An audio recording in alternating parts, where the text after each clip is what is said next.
Welcome to Study IQ. My name is Amit Varidi Kilor. International bodies और जो national bodies होती हैं किसी भी चीज की प्रोग्रेस को काउंट करने के लिए, प्रोग्रेस को मेजर करने के लिए annually, biannually, depending on की कितनी जरूरत होती है उसके बेसिस पर कई इंडेक्स निकालती है।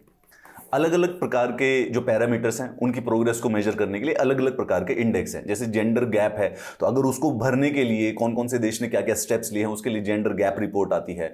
एनवायरमेंट सस्टेनेबिलिटी से रिलेटेड रिपोर्ट आती है। उसी प्रकार से वर्ल्ड इकोनॉमिक फोरम के द्वारा एक इंडेक्स निकाला जाता है जिसका नाम है global energy transition index. Global energy transition का मतलब कि जो नॉन रिन्यूएबल सोर्सेज हैं उससे जो ट्रांजिशन हो रही है रीन्यूएबल सोर्सेज की तरफ, उस चीज का इंडेक्स कौन देश कितना कर रहा है, किस तेजी से आगे बढ़ रहा है। इस एनर्जी ट्रांजिशन इंडेक्स पर भारत को रैंक किया गया है 87th, 115 देशों में से 87th। आइए इसके बारे में संबंधित जो भी हमारे सामने इश्यूज हो सकते हैं, जो भी बेसिकली क्वेश्चंस पूछे जा सकते हैं, उसके बारे में डिस्कस कर लेते हैं। सबसे पहले हमें ध्यान रखना है कि ये वर्ल्ड इकोनॉमिक फोरम के द्वारा किया जाता है। वर्ल्ड इकोनॉमिक फोरम की आप रेगुलरली इकोनॉमिक्स का जो पेज होता है उसमें बहुत न्यूज पढ़ते होंगे। ये कई सारे से इंडेक्स पब्लिश करता है एनुअली। मैं आज आपको कई इंडेक्स के बारे में बताऊंगा। वर्ल्ड इकोनॉमिक फोरम ने एक ग्लोबल एनर्जी ट्रांजिशन इंडेक्स निकाला जिसमें 115 देशों को बेंचमार्क किया जाता है on the current performance of their energy system across economic development. अगर इसको समझना है उसका सिंपल मतलब है, देखिए 2000 से लेकर 2019 तक जो पूरे के पूरे विश्व की एनर्जी की डिपेंडेंस थी, किस सोर्स पर कितनी है, वो यहां से अंदाजा लगाया जा सकता है। प्राइमरी अगर देखा जाए तो पूरा का पूरा विश्व ऑयल पर सबसे ज्यादा डिपेंडेंट है अपनी एनर्जी नीड्स के लिए, और उसके बाद है कोल पर। अब ये दोनों के दोनों ऐसे वाले सोर्सेज हैं जो कि पॉल्यूट करते हैं और ग्लोबल वार्मिंग में कंट्रीब्यूट करते हैं। So the idea here is that कि इन दोनों से ट्रांजिशन होकर हाइड्रो और दूसरे रिन्यूएबल सोर्सेज जैसे विंड हो गया, सोलर हो गया, न्यूक्लियर एनर्जी होगी, उनके ऊपर कैसे पहुंचा जाए। न्यूक्लियर एनर्जी नॉन रिन्यूएबल है परंतु it's a clean source of energy, ये बात ध्यान रखिएगा। अब यहां पर हम देखें तो ऑयल तो फिर भी बढ़ रहा है। पिछले 20 सालों में 2014 से 2019 का जो हमने डेटा दिया है उसमें ऑयल के अंदर वृद्धि हुई है +1.5%। कोल के अंदर बहुत ही माइनर सी 0.3% पर ईयर की कमी हुई है, और नेचुरल गैस भी बेसिकली बढ़ा है। हाँ, आप यहां पर देखेंगे कि न्यूक्लियर, हाइड्रो और रिन्यूएबल सोर्सेज का यूज डेफिनेटली रेगुलरली बढ़ता जा रहा है। ये जो इंक्रीज है क्लीन सोर्सेज ऑफ एनर्जी का, इसी चीज को एनर्जी ट्रांजिशन कहते हैं। ये पॉल्यूटिंग से नॉन रिन्यूएबल से non polluting clean energy sources यानी कि नॉन रिन्यूएबल सोर्सेज के ऊपर हम जब शिफ्ट कर जाएंगे तो इस चीज को मेजर किया जाता है हमारे ट्रांजिशन इंडेक्स के द्वारा, जिससे यह पता चल सके कि कौन सा देश तैयार है sustainable, affordable and inclusive energy systems बनाने के लिए।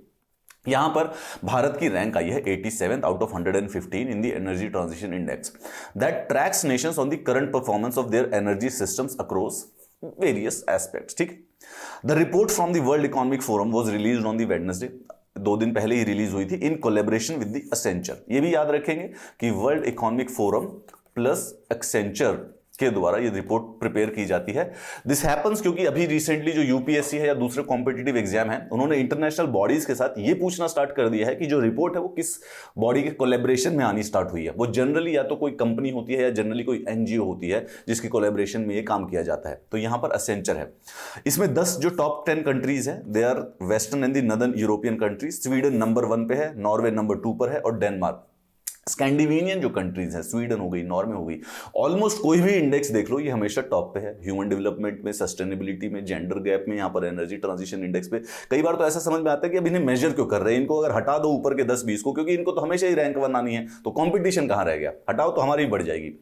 चाइना की 68 है, इंडिया की 87 है, which collectively account for 1/3 of global energy demand. अच्छा, ये दोनों देश जरूरी हैं। स्वीडन जो फिनलैंड है, स्विट्जरलैंड है, as far as the energy transition is concern, उनकी जो डिमांड है ग्लोबल स्केल पर रिलेटिवली इतनी ज्यादा नहीं है। चाइना और इंडिया दोनों मिलके ग्लोबली 33% एनर्जी यूज कर देते हैं। तो अगर इनमें इंप्रूवमेंट होती है तो वो बेसिकली पूरे के पूरे वर्ल्ड के लिए, ग्लोबल वार्मिंग के लिए जरूरी है। तो यहां पर स्लाइटली सा भी इंप्रूवमेंट पहले 20 कंट्रीज के पूरे बराबर के लेवल का है।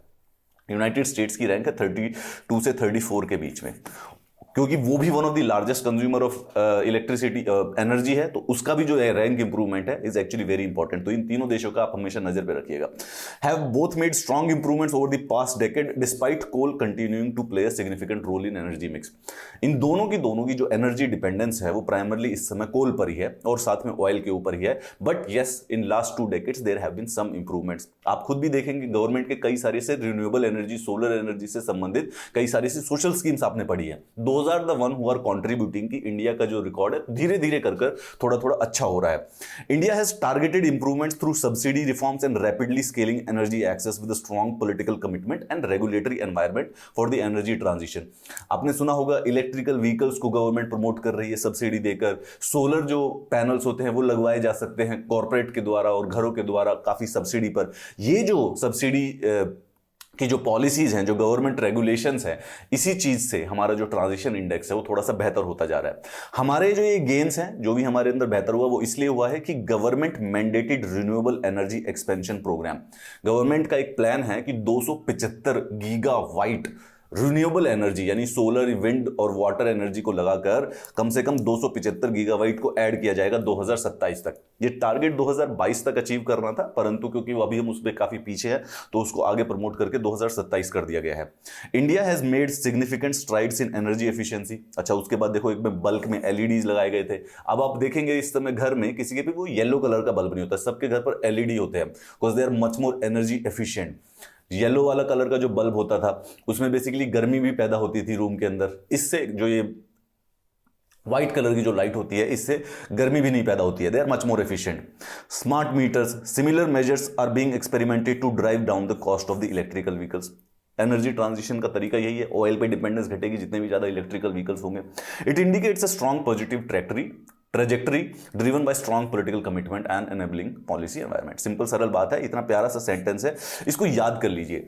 हमारी एनर्जी सिक्योरिटी से रिलेटेड एनर्जी ट्रांजिशन इंडेक्स या एनर्जी से संबंधित कोई भी कैसा भी इनडायरेक्ट या डायरेक्ट क्वेश्चन आएगा तो लास्ट का जो कंक्लूजन है वो सिंपल सा ये सेंटेंस लिखा जाएगा, it indicates a strong positive trajectory driven by strong political commitment and an enabling policy environment. कोविड-19 की वजह से there have been some setbacks, कई कैंसिल आउट हो गए हैं रीसेंट प्रोग्रेस। तो पिछले डेकेड में जो काफी प्रोग्रेस हुई थी एनर्जी ट्रांजिशन में उसमें कुछ सेटबैक्स तो आई हैं कोविड की वजह से। Unprecedented falls in demand, obviously एकदम एसेंशियल कमोडिटीज नहीं होती हैं ये, उसकी वजह से डिमांड में कमी आ गई है। अनएम्प्लॉयमेंट बढ़ने की वजह से, इकोनॉमी स्लम्प होने की वजह से पैसों में कमी आ गई है। तो उस समय रिन्यूएबल एनर्जी जो कि टेक्निकली इस समय नॉन रिन्यूएबल से थोड़ी सी एक्सपेंसिव है तो उसकी डिमांड बहुत ज्यादा कम हो गई है। प्राइस वोलेटिलिटी आ गई है, प्राइस भी ऊपर नीचे हो रहा है बार बार। तो और pressures to quickly mitigate socio-economic cost, placing the near-term trajectory of the transition in doubts। आने वाले 1-2 साल में डेफिनेटली इस ट्रांजिशन पर काफी सारी डिफिकल्टी आएगी। Whenever you read a current affairs, उसका स्टैटिक हमेशा ऊपर फोकस करना। यहां पर वर्ल्ड इकोनॉमिक फोरम का सिर्फ मेंशन था, परंतु वर्ल्ड इकोनॉमिक फोरम पे आप सीधा क्वेश्चन पूछ सकते हैं। इंडीड मेंस में क्वेश्चन भी आ जाएगा कि वर्ल्ड इकोनॉमिक फोरम आखिर उसकी काम क्या है, उनके इफेक्ट्स क्या हैं, उसको एनालिसिस पे दे देंगे कि what is the role World economic Forum is playing in the world. यहां पर हम सबसे पहले जान लेते हैं कि it is a non profit foundation of Switzerland, Swiss non profit foundation है, 1971 में बनी थी। सरल बात है, स्विस अथॉरिटीज की तरफ से it is recognised as an international institute of public private cooperation. Public और प्राइवेट दोनों के दोनों। तभी आप जब भी देखेंगे जो वर्ल्ड इकोनॉमिक फोरम के समिट होते हैं वहां पर प्राइवेट कॉर्पोरेट्स जैसे रिलायंस हो गया, टाटा हो गया, अडानी अंबानी, ये भी वहां पर अवेलेबल होते हैं, वहां पर मिलते हैं और उसके साथ जो गवर्नमेंट के जो सोर्सेज होते हैं वो भी वहां पर मिलते हैं। It's a private public cooperation system है ये। Its mission is cited as committed to proving the state of the world by engaging business, political, academic and other leaders of society to shape global, regional and industry agendas. बहुत सरल बात है। इसके साथ साथ ये कुछ और भी कई सारी ग्लोबल एनर्जी ट्रांजिशन इंडेक्स के साथ साथ ये कुछ और भी रिपोर्ट पब्लिश करता है, जैसे कि ग्लोबल कॉम्पिटिटिवनेस रिपोर्ट, बिजनेस में कॉम्पीट करने के लिए देश को रैंक किया जाता है। Global IT information technology report, कौन कितना आगे बढ़ रहा है। जैसे यहाँ पर चाइना बहुत तेजी से बढ़ रहा है, अपनी 99% जनता को चाइना ने ब्रॉडबैंड के साथ कनेक्ट कर दिया है। भारत का अभी भी थोड़ा सा बहुत तेजी से चल रहा है, परंतु यस चाइना के कंपैरिजन में इस समय थोड़े से पीछे हैं। 5G टेक्नोलॉजी आने की वजह से जो भी देश 5G को अपने देश के अंदर लागू कर देगा, वो आईटी रिपोर्ट में, इंफॉर्मेशन टेक्नोलॉजी रिपोर्ट में ऊपर आ जाएगा। ग्लोबल जेंडर गैप रिपोर्ट, इस पे हम पहले ही क्लास कर चुके हैं, उसको प्लीज फाइंड आउट करके पूरा का पूरा देख लीजिएगा। ग्लोबल रिस्क रिपोर्ट, तो ये 3-4 रिपोर्ट्स है जो कि वर्ल्ड इकोनॉमिक फोरम पब्लिश करता है एनुअली। उसके अंदर इन सब में भारत की क्या क्या रिपोर्ट है, ये आपका होमवर्क है। The one way to do is that, आपको इस यूट्यूब वीडियो के नीचे 2 प्रकार के कमेंट्स करने हैं। सबसे पहले तो इन चारों की चारों वर्ल्ड इकोनॉमिक फोरम की जो रिपोर्ट्स है, इसमें भारत की रैंकिंग क्या है, शॉर्ट फॉर्म में लिख दी गया GCR is equal to report, GITR is equal to rank India, GGCR rank, GRR rank. और अगर आपको एक क्लास पसंद आई तो definitely I would like to hear आपकी तरफ से कि you do like the class. उससे थोड़ा सा सद्भावना मिलेगी और थोड़ा सा साहस भी बढ़ेगा। ऑल्सो आपको इस क्लास की PDF की जरूरत पड़ेगी। Yes, that can be found at this Telegram channel. Please do join for the PDFs and for the upcoming notifications. हम यहाँ पर करंट अफेयर्स भी डिस्कस करते हैं वॉइस चैट के द्वारा, तो definitely I hope I will find you on the Telegram channel. But more importantly, YouTube video के नीचे comments that you like the video. Have a nice day.